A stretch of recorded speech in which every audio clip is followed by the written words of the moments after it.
Okay, so I just seen a video online of a woman trying to prank her husband. I guess when you put baking soda into ketchup, it explodes, and it went wrong for her. It exploded on her before, so I'm going to carefully try and do this and set it up for when my wife gets home and see if I can trick her into getting this ketchup to explode on her. So, okay.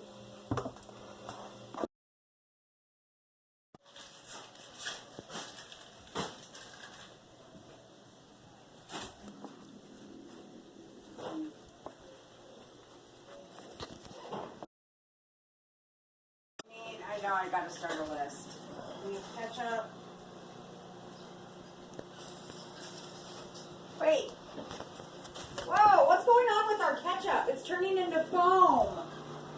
What? Our ketchup just turned into foam. What did you do? What the fuck is that? What'd you do? Was this supposed to explode on me? It was, wasn't it? Go away! It didn't go as good as I was.